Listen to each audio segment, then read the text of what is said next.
নমস্কাৰ, আহকচোন মই আজি খুব ধুনীয়া লাও ভাজি এখন নহৰু পিঁয়াজ নিদিয়াকৈ বনালোঁ সৰিয়হ দি পেলাই। খাবলৈ খুব সোৱাদ হৈছিলে।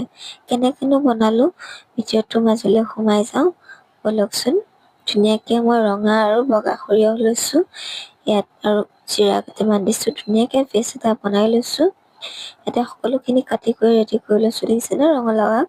তেলতে মই কেঁচা জলকীয়া আৰু আদা দি পেলাই পেষ্টখিনি দি পেলাই ধুনীয়াকৈ অকণমান 2 মিনিটমান ভাজি ল'ম, বেছি নাভাজোঁ। 2 মিনিটৰ পিছত পাচলিখিনি দি পেলাই ৰং নিমখ দি পেলাই ধুনীয়াকৈ এভাপ সিজাই ল'লোঁ।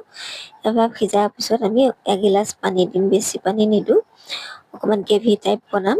এয়া চাওক, দি পেলাই ধুনীয়াকৈ আকৌ 10-15 মিনিটমান ভজাৰ পিছত আমাৰ ৰঙালাও ভাজি ৰেডি হৈ গ'ল।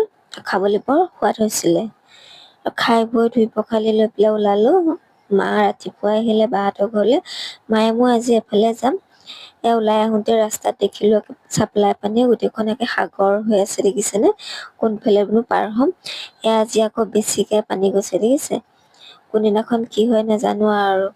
এনেকৈ টমটম এখনতে উঠিলোঁ আৰু ৰ'দটো ইমান চোকা দিছে, খোজকাঢ়ি আহিবলৈ মন নগ'লে। দুপৰীয়া প্ৰায় 2টা মানেই বাজিছিলে। ভিডিঅ'টো কালিৰে আছিলে, সময় অসুবিধাৰ কাৰণে মই এডিট কৰিব পৰা নাছিলোঁ। আমাৰ লগত এফালে যোৱা কথা আছে। ধুমা-ধুম খাই বৈ কাম বনকেইটা কৰি মেলি ওলাইছোঁ আৰু। মাকো ল'লোঁ বাহঁতৰ ঘৰৰ পৰা। গাড়ীৰ কাৰণে আকৌ তাত ৰখিব লাগিব। অকণমান দেৰি পিছত যেনিবা গাড়ীখন পালোঁ, গাড়ীতে উঠিলোঁ। এয়া মোৰ মা হয় দেই। আৰু মাক লৈ পেলাই গ'লোঁ আৰু তাত গৈ পাই পৰিৱেশটো দেখি মই ভিডিঅ' কৰিব মন নগ'লে। আৰু ভিডিঅ'টো চাই কেনেকুৱা পালে কমেণ্ট কৰি জনাব।